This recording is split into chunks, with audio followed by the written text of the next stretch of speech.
争分夺秒。那现在呢，我们已经触手可得南宁站，现在就是进站过安检。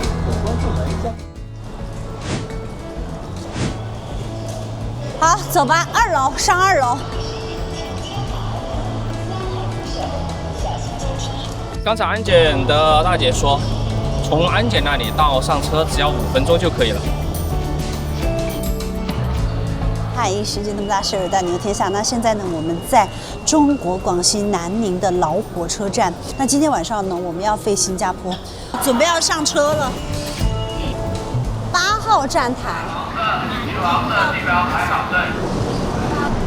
我们是4车，在南宁坐到无锡机场的话，坐火车是最快的，而且不用堵车。好多人呀，基本上坐满了。好，到无锡机场了，走吧，因为我们不能手机值机，然后我们必须柜台值机。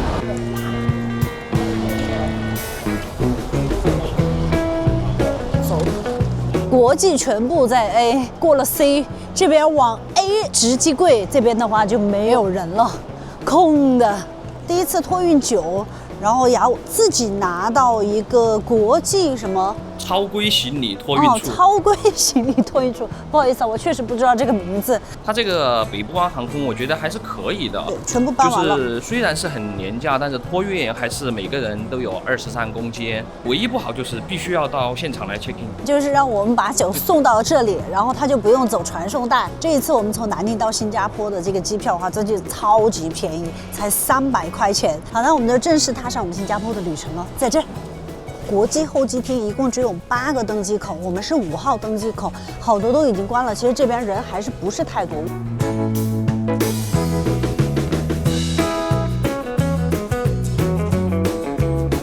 现在带着我们的登机牌登机了。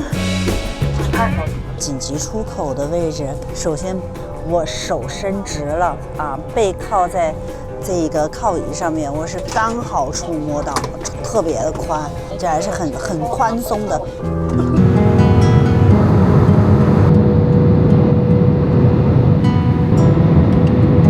Ladies and gentlemen, welcome to Singapore.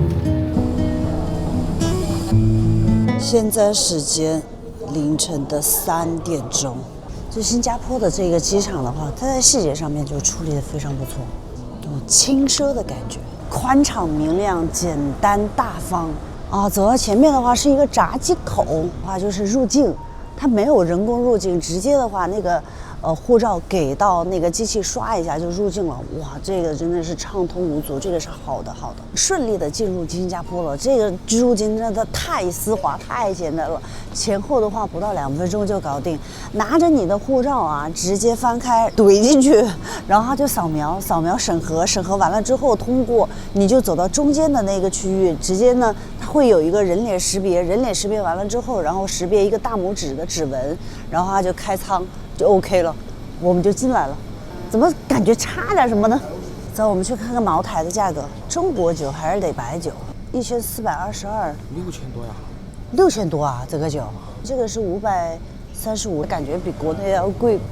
在这里的话，它就不需要额外的装饰，就是简单，就是方便。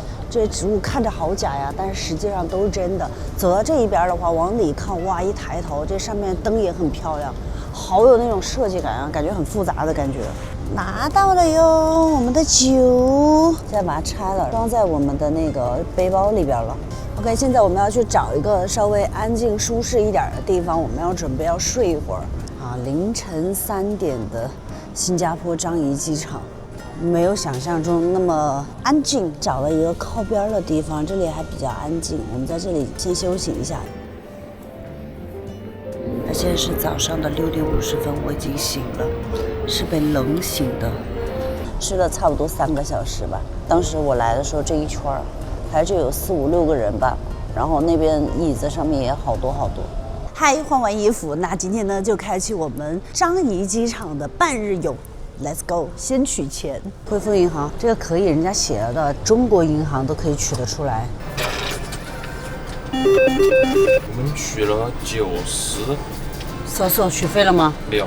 如果是旁边的汇丰银行，它还要收我1%的手续费，因为我们如果取100的话，我怕他给我一张100的或者2张50的，我们就没有零钱。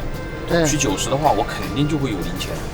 Bus to T1，还有好像还有1分钟2分钟，我们先去 T1的员工食堂吃东西。T2 T4，好，我们现在已经到了 T1了 ，T 感觉明显要大好多。我们现在去找吃的。自助直机机啊，托运行李的话也是用的这种自助的。这一排的话就是传统的直机柜台。好，我们现在的话要去找 T1的隐藏宝藏地啊，吃饭的地方，号称是他们的员工食堂。先走到13柜台这边，然后13就是最边上的一个柜台了，然后一直往里走，这里面靠着厕所，靠着红墙，认准这个 Staff Center 啊，然后我们现在去 Basement 1。那这一楼的话，一出来你就可以看到这里有一个小食堂，一个小食阁。哦，这是中餐，1肉3菜，像快餐一样的一个，才几块钱哎！我点了一个板面5新币，大概点了一个1荤1素加一个米饭，也是5新币。这里面其实呢也有2种价格，一个是员工的价格，这个如果按员工价来算的话，就是3块4。板面感觉就是做的宽宽的这个面，确实更加劲道一些。它面的本身的话做的更加有弹性一些。味道还是很香很鲜。大哥的这一个1荤1素加饭，酸甜口，有点像那个咕噜肉那种感觉。这个价格在机场我觉得还是可以的。用餐后请清理桌面，以免遭罚款。我来之前我就知道在新加坡很容易被罚款。我来了之后，我刚刚在公交车上我就拿着我的水杯，我就战战兢兢的，我在想。好像是不能喝，好像是不能喝，喝了要罚款。我就看着那地面的垃圾啊，我就想，这个不是我扔的。你说我去捡吧，好像我这个也不怎么对哈。你说不捡吧，我又怕他罚我款。我这整的我真的第一次来新加坡啊，心里边就诚惶诚恐的感觉。还好只待1天，要多待1个星期的话，我绝对要遭罚款。按照我的这种神经大条的人，这里也不注意，那里也不注意，吃完就走了。在国内的习惯就是这样子的呀，反正有人收，在这边就不行。走了，我去把东西放了。这个放哪里啊？第一次哦，真的是第一次哦，从来没有收过盘子，还搞了一个乌龙。我不是去放盘子嘛，那个盘子有一个哈拉哦，还有一个 non 哈拉哦，我也搞不清楚，反正我就看那个大家都把盘子放在那个哈拉那边，然后我就把盘子也放那儿，然后还好那个婆婆提醒我，她不是放这边，是放那边。哦，我说哦，我第一次放，我不知道哦，谢谢你的提醒啊，我辛苦了，谢谢你啊。然后我也不知道那个哈烙是什么意思，而且我当时马上就有一个画面，如果我端着盘子不小心摔跤了，甩得满地下都是汤汤水水的，那这种情况应该怎么办呢？他是不是要罚我款呢？我是不是要去哪里找扫把拖把要把它清理干净呢？哎呦天哪，我好痛苦啊，我好困扰啊！好，吃完餐，现在的话我们去开始逛樟宜机场了。首先的话，先把 T1搞定吧。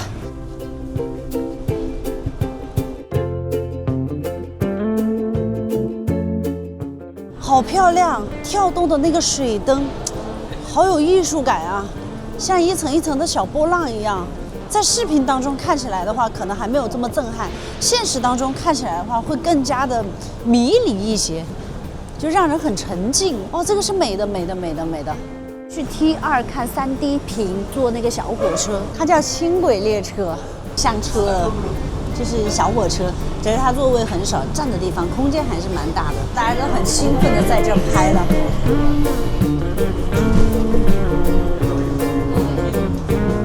到处都是这种绿植，而且你以为是假的，但是实际上是真的。你在机场里边走，你就像逛公园一样。直机柜台的话也很温馨的那种，地毯的选用的这种颜色都是属于让人很温暖。出关的你看全是电子的。在旁边我已经看到这个屏幕了，拍照肯定很霸道，非飞流直下3000尺，疑是银河落9天。这是在现实当中，在新加坡，在樟宜机场，我竟然看到了。而且它这个声音也会有变化，比如说这个水流大，那声音也就大；水流小一点，然后声音也会小一点。你明显的也可以感觉到水流的不一样的一个形态，包括这个水流滴在这个门上面，又有不一样的分支。现在我们去 T3，然后玩滑梯。T2这边的话，它 Skytree 可以到 T1，可以到 T3，都是在一个方向，都是在这儿。坐去到 T1的，你就看不到星耀樟宜，啥都看不到。T2到 T3，你才可以看到星耀樟宜。要坐哪边？这边，这边，这边，这边。应该是左边。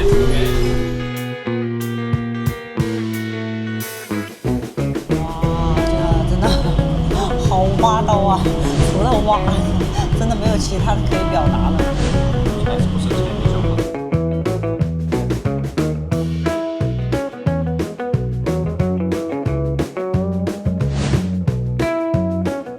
我们现在已经到了 T3了。T3的话，给我的感觉就是比较，小朋友的童年。一进来的话，就是《梦幻西游记》的这种感觉，还可以打卡印章。这里还有麦克风，难道还能唱歌吗 ？Books Movie 绘本故事，《红楼梦》、花木兰、水浒传、灰姑娘、西游记。这个那个叫什么兔啊？小孩最喜欢的那个叫什么兔？就我们现在去边。哦，这个感觉就是那种童年的。你看，这很多小的手办。礼物 T3的 B2层，然后在中庭这个位置，然后就可以免费领票。领票做什么？去滑滑梯。它那个滑梯很大很大。哦吼，来了之后它在修。它这个滑滑梯特别刺激，很多大人啊都要来尝试一下。我估计我坐的我还有点害怕。B1层1层，相当于要上2层，一直连的话大概是4层5层的样子。但是现在它关门了，我们坐不了。那本来 T3呢，它还有一个蝴蝶园和免费的电影院，但是那个是需要你 check in 之后的话，进到候机厅才可以看到的。那现在的话，我们就是去到星耀樟宜等那个瀑布，然后看一看那个花园。OK， 升到 T3的出发层呢，这一层的话就可以看到整个的光线，它是属于这种自然光，自然光要被晒黑哟。这个晒不黑的，这个上面它加了毛玻璃的。这个直机柜台的话也比较传统一些，很多机场还在追求国际化，还在用墙壁赚钱的时候，人家已经走向了自然，走的境界都不一样，感觉。你说这个樟宜机场怎么不得国际最美机场？就凭它这种超自然的概念，我觉得这个概念就很好。真的，你这是收了多少钱才能说得出来这种肺？我真的我觉得其实这种很感动，你知道吗？他真的第一他是做了，他有想法，但是他有做了，而且他是牺牲了他自己的利益。关键是这个国家可能本来就有钱。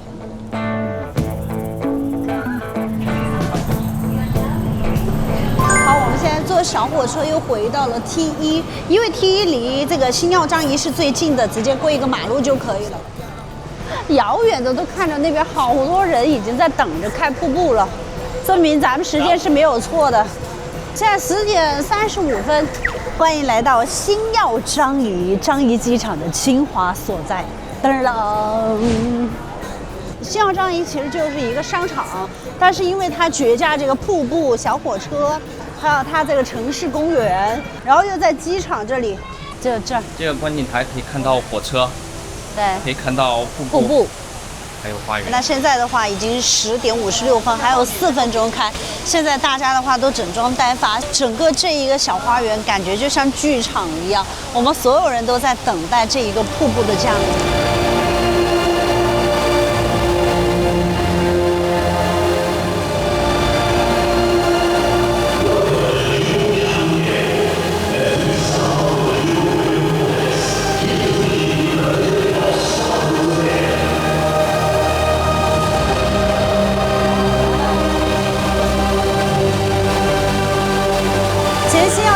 整个这个瀑布，感觉就像一个剧场一样，像一个花园一样，而且它是一个全环形的，在环形的各个方位呢，它都开了这种口，都可以看到不一样的景色，真的就做到了一步一景，每一个角度你看到的绝对不一样。那包括我们现在在的这一面的话，它一共是有4层、5层的，我们最高刚刚是站在4层，那现在我们是站在3层的这样的一个角度来看过去，我就可以看到整个瀑布的腰部。那我再等一下的话，会去到2层，会去到1层，那看到景色的话，完全又是不一样的。那每一层的话，那就接着继续看吧。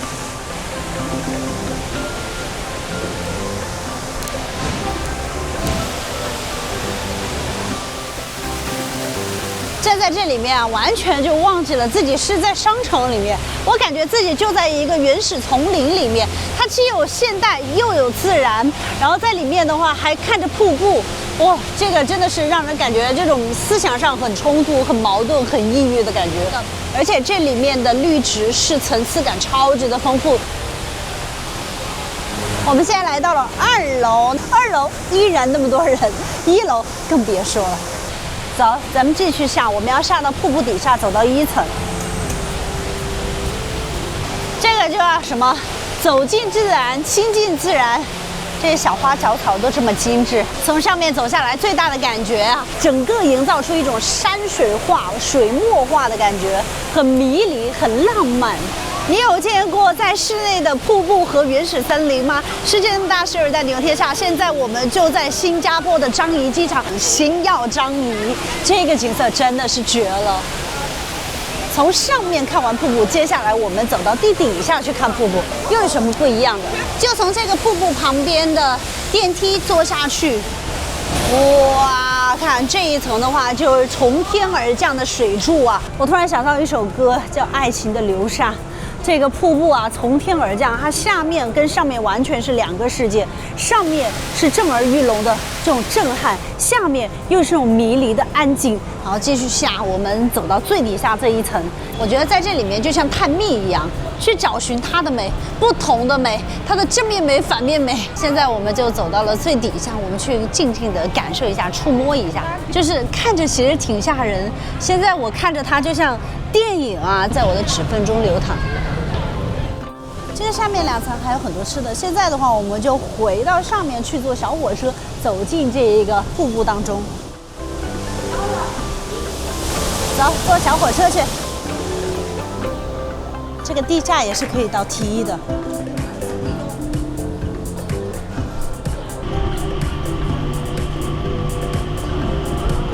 到这里还会减速，让你把这个瀑布看个够。好，我们现在又回到了T3呢，樟宜机场呢就看到这里了。那现在呢，我们就去坐地铁，然后去牛车水。新加坡的地铁的话是可以刷信用卡的，就可以不用单独付费去买公交卡了。先刷 Master 的，看能不能行。哎，可以啊 ，Visa 也可以进。然后，但是如果说你没有信用卡的话，那你就要去办公交卡，好像是5新币，就是25块钱人民币，这个是卡费，你要另外再充值进去的。那如果信用卡的话，就节约25块钱喽。我们现在从樟宜机场，然后先到这个丹纳美拉这个站去转。5 minutes later， 丹纳美拉 Tanah Merah， 然后这个站，但是要换乘我们要去到政府大厦 City Hall 这个位置。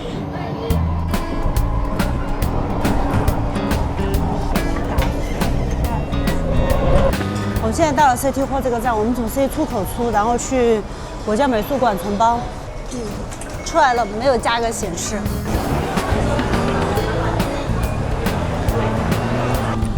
穿过这个教堂就是国家美术馆，这个教堂也是特别的漂亮。你看，现在还出了太阳，两旁这种精修的草坪，加上白白的这种哥特式的教堂，看起来就非常的漂亮。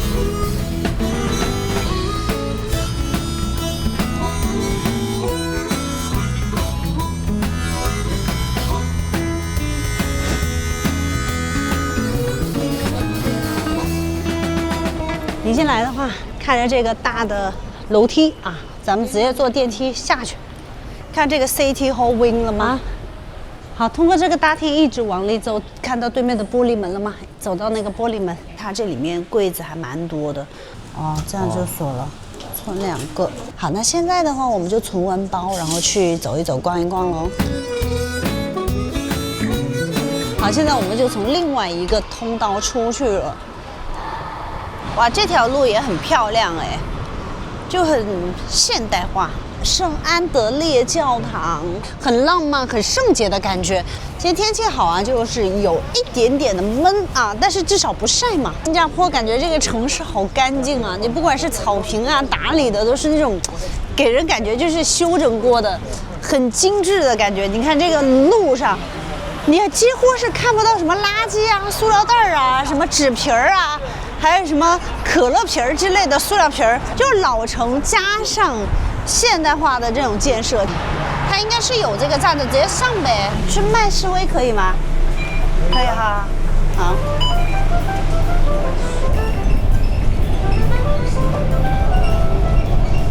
新加坡河真的很漂亮，很干净，又小又精致的感觉。好，我们已经坐145成功了，到达了佛牙寺。佛牙寺的对面就是麦士威的小食阁。基本上啊，你要吃到本地的一些食物，还有一些性价比比较高的食物的话，来这里就没错了。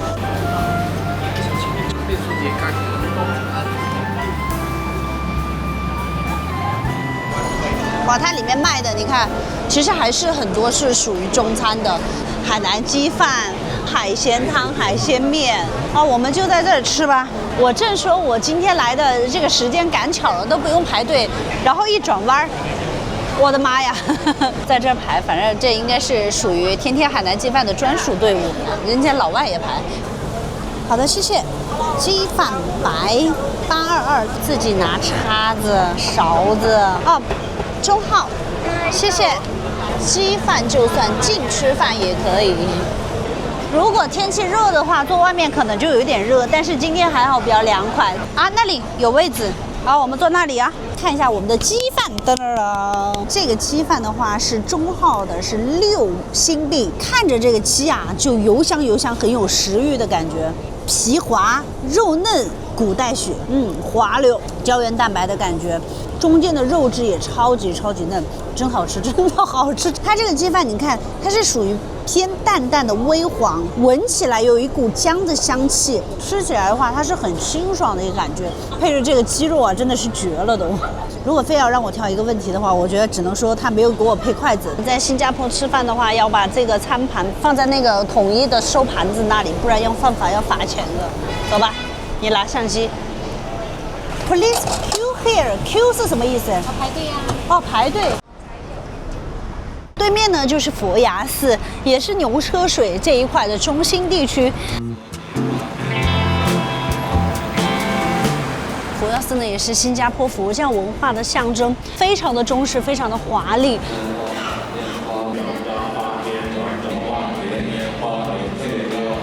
那走进里面呢，更是让人瞠目结舌。刚刚我轻轻的在里面去兜了一圈，刚好遇到法师们在念经诵读，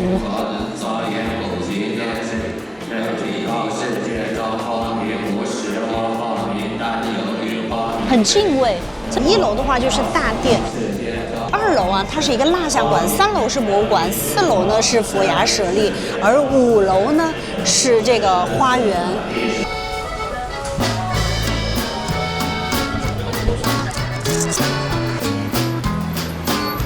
第4街的话，竟然是红灯区域。卖榴莲的大叔，然后这边是药行药油，这是中药材。刚开始灯婆街。但走到这些骑楼下面的话，就特别舒服，绿的、紫的，然后前面的话又是灰色的，还蛮有质感，蛮漂亮的。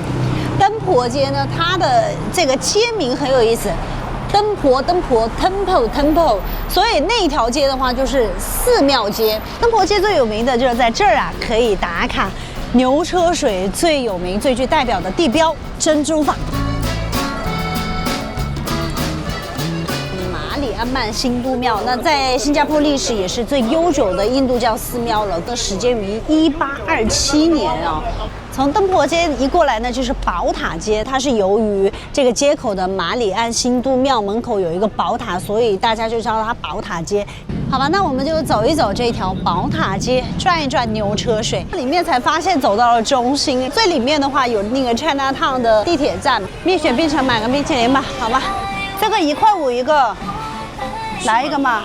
好，1块5一个，6块钱一个噻。涨了1倍的价格了哟。哦，谢谢。哎呀，是要甜一些，你看，人家这个房租贵一点，人工贵一点。牛车水啊，今天我们的时间有限，我们在牛车水的话就稍微转一转。Pocket 没有卡了，已经内存马上耗完了。今天早上装的卡，我们没有网，在这里又不知道怎么回去，大家就教我们坐哪里，然后上车跟师傅怎么讲。师傅，国家美术馆可以到吗？那个图书馆是吧？美术馆。美术馆。National Gallery 那里。没有。教堂啊。教堂呢？那好几个教堂呢。安德烈教堂。城市中心。不知道城市中心。我们现在在新加坡的地铁里面，轻轨里面。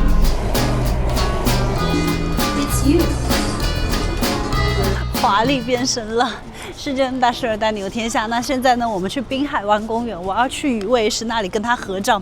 为了跟他合照，所以我换了一身比较隆重的衣服，换了一个小裙子。对新加坡其实期待很高很高，就很想来看一看新加坡到底是一个什么样的国家。那来了之后呢，就发现，哎，真的很美。这个特别是老城这个区域啊，楼啊都看起来就很整洁、很干净、很新。但是实际上呢，都是以前的这种欧式的老建筑，给人感觉就是还是蛮大气的感觉。车的话都非常干净，整个道路也是非常干净的。其实新加坡人还是很和善的。他们对我们的话，比如说有什么问题啊，包括我们刚刚走路啊，因为我们在新加坡只待1天就没有办网，然后我们怎么回来坐公交的话，那边就比较头疼一点。然后当时他们看我们都迷路了，很多新加坡的这个叔叔还有老爷爷们，然后就给我们指路，你要去哪里呀？整个来说，我觉得还是不错的，包括它的地铁的线路其实很完善，很多条线路，很多种颜色。站里面啊，有点那种小复古的感觉，就旧的，但是很干净，就是这个旧中哎，透露着这种历史的沉重，很漂亮，真的很漂亮。新加坡这个城市我很喜欢，再加上到处都是这种绿植，如果再凉快一点就好了。现代新加坡的缔造者莱夫士，在1819年呢，莱夫士啊登陆了新加坡这一个小渔村。其实刚开始啊，新加坡它就是一个小渔村，还没有发展起来。但是就是因为莱夫士他的一个英明的抉择，他觉得这个小渔村很有潜力，他要把它发展成为一个贸易的港口。就是因为他的一些想法和远见，奠定了新加坡的一个现代化的基础。所以呢，新加坡就把莱夫士的雕像树立在这里，受万人敬仰。在这个草坪上面的话，就好多人，学校的学生，然后也有游客。然后在这边的话，你就可以看到新加坡很繁华的一面。那沿着新加坡河，我们就往这边走了，跨过那个小吊桥。这个鸡毛长得好漂亮哦，它有点凶哦。新加坡河的沿岸就有很多这种雕塑，这个就是记录了当时的一些场景。莱夫士爵士在1819年就写到，我们要的不是领土，而是贸易，我们要建立一个大型的商业中心。这个是利夫，然后这个太重了，然后另外一个人还得来一起。这个说是有300斤，这个说有400斤。走这个百年吊桥绕一圈啊，我们今天的话，因为时间的关系，我们确实没有办法一一的走到太深，确实。靠着这个河岸啊，喝啤酒，吹海风。马来西亚银行下面的话，就还有雕塑。我们是2个不同的场景，一个是印度人，一个是华人，把货物搬到车上，然后再有牛，然后把这个货物运走。而这边的话，就是3个种族的人，3个老板，然后在这儿交谈生意吧。对，还是比较开心。但是从这个角度来说的话，是不是就可以看到，其实英国人那个时候还是为主导，两方的话都是看着他而说话的，也是他。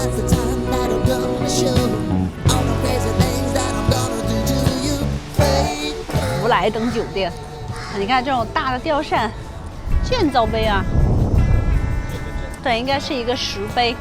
哦，来福士，它这里还有共享单车，但是我觉得它这个共享单车估计有点贵。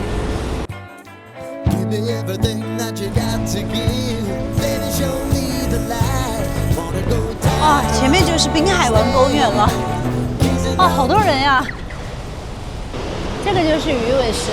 看这一片的话，全是金融中心啊，全是一些银行、大企业。关键是这些楼啊，都好漂亮啊。虽然说它不是特别高，但是呢，显得还是很有科技感，很严肃，很现代啊，很有钱的样子。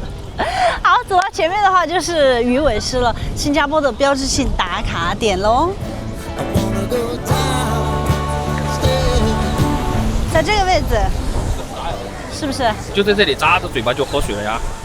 扎着嘴巴就喝了吗？哎，好甜呀，钱的味道，沾着新加坡的财气。新加坡为什么那么喜欢水啊？包括西澳樟宜上面的瀑布，包括这个鱼尾狮吐的这个水，其实呢是水主财，它是管财的。如果没有海峡，没有水的话，那新加坡可能发展的也没有现在那么好。所以呀，我们到新加坡一定要接水，一定要喝免费的这个发财水。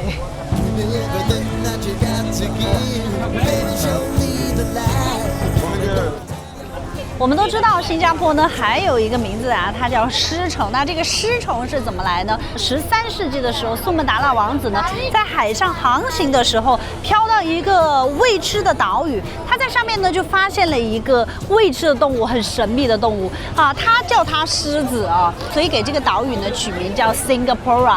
那 Sing 呢就是狮子 ，Pura 就是城市，但是实际上新加坡没有狮子啊。但是这个传说的话，就延续了新加坡很美丽的故事。后面这个来福士广场也叫金沙，不叫来福啊，沙酒不好意思啊，因为我是重庆人，重庆的话，在那个朝天门码头也有一个来福士广场，然后它的这个造型的话也跟这个差不多，也是这种扬帆起航，象征我们重庆扬帆起航。整个的这个设计的理念和概念的话，就来自于这里。相对于景点来说，其实我更喜欢它城市，到处走走逛逛。再加上今天不热，真的这个天气太好了，爽。好，我们现在游完了新加坡的一些标志性的建筑，还有新加坡河，那条河沿岸确实很美很漂亮。我们只花了1个小时，不到。在一个国家、一个城市，一定要有规章制度，一定要有法律。其实有一些像新加坡的话，我还是有一些害怕。它的条条框框感觉比较严苛，但是呢，哎，它怎么不走了？好走，好走，好，然后但是呢，其实它严苛也有严苛的好，我会发现有一点，就是比如说，真的这个东西我放在地上，它可能不会说是立马来罚我款，它的这种法律和条规的话，更多是在警示人们不要去做这样的一个事情。但是如果真的你做得太过分了的话，那该找还是要该找噻。好吧，好吧，新加坡即将要结束了。最后一个问题，那栋楼是哪个楼啊？它怎么感觉像没有修完一样？啊，就是那种缝缝补补的感觉。我们就要准备进国家美术馆去取包。好，我们存了2个包，你看到现在的话，这些都是空的。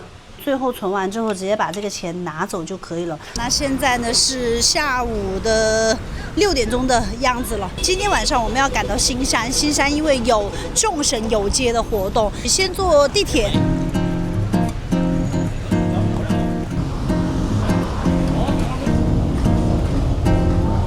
我们的车来了，我们要在 Crunch 那个站啊。1 hour later. 走吧。好，我们现在已经到了克兰兹的这一个站了，然后我们现在准备从 C 出口出去，45分钟、50分钟的样子。我们是6点07分在那里等车的，现在已经57了。出来就是一个巴士站，门口这个bus terminal 这个巴士站的话，就有170X。这个真的是人爆多，如果开小车的话是走下面这2根道，然然后下面这2个道基本上是堵死了、堵爆了，而且旁边还有好多骑摩托车的。因为我们是坐的公交车，那公交车还是一个比较快速的一个通道，所以我们现在已经到了 Woodland Checkpoint。 5 minutes later.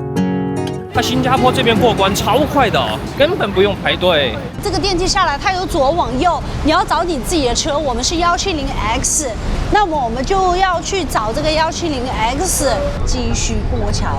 然后接下来的话就是到马来西亚境，然后我们这边的话就准备要再入境马来西亚。